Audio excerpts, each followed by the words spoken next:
मित्रों नमस्कार, मैं हूं राकेश कुमार। आप देख रहे हैं मत अभिमत। मित्रों, रोज आप समाज में देख रहे होंगे और समाचार पत्रों में देखने को मिलता है। ऐसे कई वीडियो आपको देखने को मिलेंगे जहां बुजुर्गों के साथ उनके बच्चे, उनके रिश्तेदार बहुत गलत व्यवहार करते हैं। एक तरह से कहें कि बुजुर्गों की उपेक्षा की जाती है और जो आवश्यकताएं हैं उसके तरफ भी ध्यान नहीं दिया जाता है। ज़्यादा लोग ऐसे हैं, हालांकि बहुत ऐसे भी बच्चे हैं जो अपने माँ बाप के, अपने बुजुर्गों का बहुत ख्याल रखते हैं, इसमें भी शक नहीं है। लेकिन कुछ ऐसे भी हैं जो ख्याल तभी तक रखते हैं जब तक उनके पास संपत्ति होती है, और जैसे ही संपत्ति उनके हाथ में चली आती है उसके बाद वो उपेक्षित कर देते हैं अपने बुजुर्गों को। और बुजुर्ग अपनी बाकी की ज़िंदगी, आपने देखा होगा अभी बनारस में एक बहुत बड़े कवि, लेखक जिन्होंने कई पुस्तकें लिखी, उनको, वो बीमार थे, उनके बच्चे बहुत बड़े पद पर थे लेकिन देखने नहीं आए, और अंत में उनकी जब मृत्यु हुई तो 4 जो सामाजिक क्षेत्र में काम करने वाले युवक थे उन लोगों ने कंधा दिया। तो ये आम बात है। लेकिन वैसे बुजुर्गों के अधिकारों की सुरक्षा के लिए मद्रास हाई कोर्ट ने एक बड़ा अहम फैसला दिया है। अहम फैसला बुजुर्गों के अधिकारों के संरक्षण के लिए, उन बुजुर्गों के जिनसे संपत्ति हस्तांतरित कराने के बाद ये जो बच्चे हैं या जिसके नाम पर, अपने रिश्तेदार के नाम पर जो वो अपनी संपत्ति हस्तांतरित कर देते हैं इस लोभ में या प्रेम में कि यह तो मेरा ख्याल रखेगा, लेकिन होता क्या है, वो ख्याल नहीं रखता है। जब उसको संपत्ति मिल जाती है तो वो उस बुजुर्ग को परित्यक्त कर देता है, छोड़ देता है अपने हाल पे। ऐसा ही एक मामला मद्रास हाई कोर्ट में पहुंचा और मद्रास हाई कोर्ट ने स्पष्ट कह दिया कि अगर किसी बुजुर्ग ने अपने बेटा, बहू या बेटी, दामाद या किसी अन्य रिश्तेदार को, नज़दीकी को अपनी संपत्ति दे देता है, डीड कर देता है, रजिस्ट्री कर देता है, गिफ्ट कर देता है या सेटलमेंट कर देता है, लेकिन बाद में अगर वह व्यक्ति जिसको सेटलमेंट किया गया है अगर बुजुर्ग का सेवा नहीं करता है, उसकी देखभाल नहीं करता है, उस स्थिति में बुजुर्ग को ये हक है कि वह उस सेटलमेंट को रद्द कर दे, मतलब वो संपत्ति पुनः वापस ले ले। और ये एक बड़ा अहम फैसला है। और यह जो फैसला दिया है, यह दिया है जस्टिस एस.एम. सुब्रमण्यम और जस्टिस राजशेखर ने। उनके खंडपीठ में यह मामला पहुंचा था। अब ये मामला क्या था यह समझिए।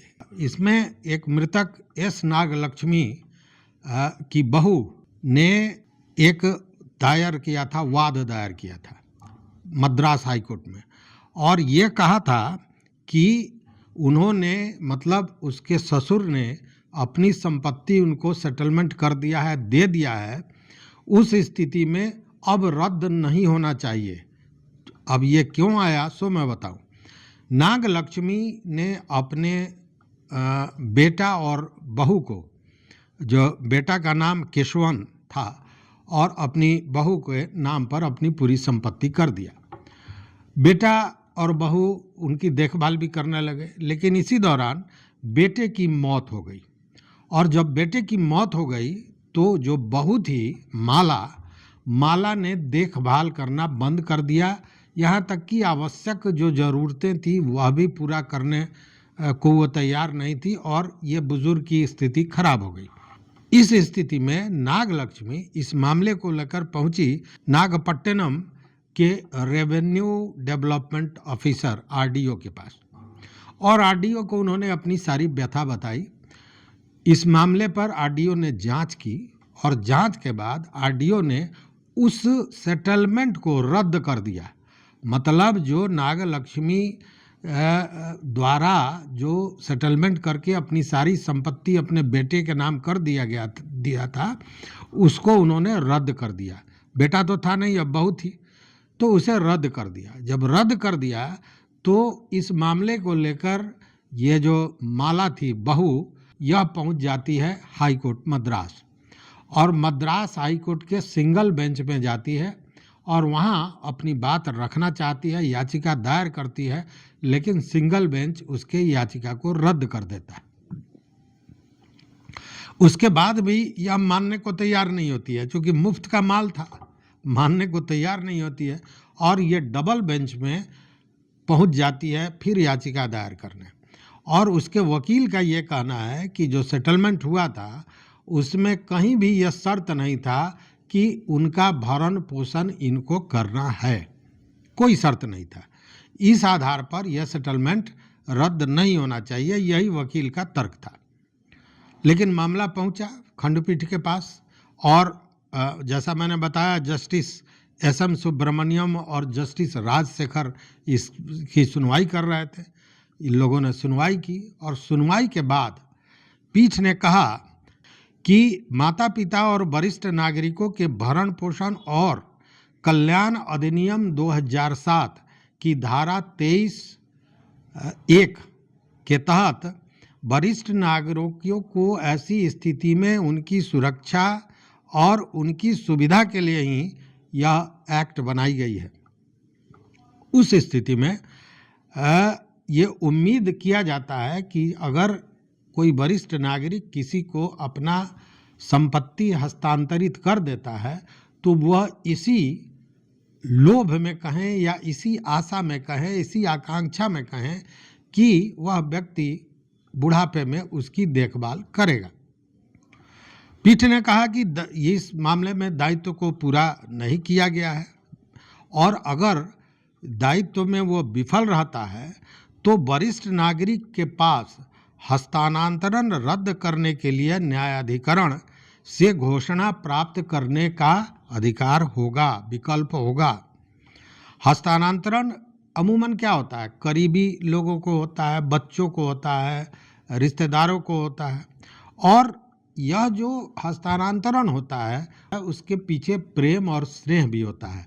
इसलिए अपने बच्चे को, रिश्तेदारों को, जो बुजुर्ग होते हैं वो जमीन या जो भी संपत्ति है हस्तांतरित कर देते हैं। और यह केवल कानूनी नहीं होता है, केवल इसको कानूनी दृष्टि से नहीं देखा जा सकता है। इसीलिए अगर वैसे डीड में, वैसे सेटलमेंट में अगर यह शर्त नहीं भी लिखा हुआ है कि भरण पोषण करना है, फिर भी उसके बाद भी यह अधिकार उस बुजुर्ग को होगा कि वो चाहे तो उस चीज़ को रद्द कर सकता है, उस हस्तांतरण को वापस कर सकता है, रद्द कर सकता है। और यह जो फैसला है ये ऐतिहासिक फैसला माना जाएगा, इसलिए कि रोज़ समाज में इस तरह की चीज़ें देखी जा रही हैं। दुनिया आधुनिक हो गया है, अब बच्चे हॉस्टल में रह रहे हैं, बच्चे बाहर रहते हैं, बच्चों को गार्जियन के साथ जो एक भावनात्मक संबंध होना चाहिए वो नहीं रह गया है। अगर घर में भी है तो सारे लोग अपने मोबाइल और अपने अपने काम में लगे हुए हैं। एक साथ बैठ के खाने की परंपरा समाप्त हो गई, एक साथ बैठ के गप करने की, बात करने के लिए एक दूसरे के हंसी खुशी हर्ष विषाद में साथ देने की स्थितियां समाप्त हो गई। उस स्थिति में भावनात्मक लगाव नहीं होता है। अर्थयुग है तो केवल पैसे के लिए वो लगाव बन जाता है, और जब पैसा या संपत्ति बुजुर्ग अपने बच्चों को दे देते हैं तो बहुत से बच्चे ऐसे हैं जो उसके बाद नज़र फेर लेते हैं। तो ऐसे लोगों के लिए, ऐसे बुजुर्गों के लिए यह बहुत महत्वपूर्ण फैसला है मद्रास हाई कोर्ट का, जो बुजुर्गों के अधिकारों की रक्षा करेगा। तो इस वीडियो में बस इतना ही। देखते रहिए मत अभिमत। मित्रों, चैनल पर नए हो तो निश्चित रूप से सब्सक्राइब कीजिए, लाइक कीजिए, अपने दोस्तों के साथ शेयर कीजिए, और अपना विचार इस मामले पर जरूर दीजिए, क्योंकि आपका विचार हमको नया रास्ता दिखाता है। बहुत बहुत धन्यवाद, बहुत बहुत धन्यवाद।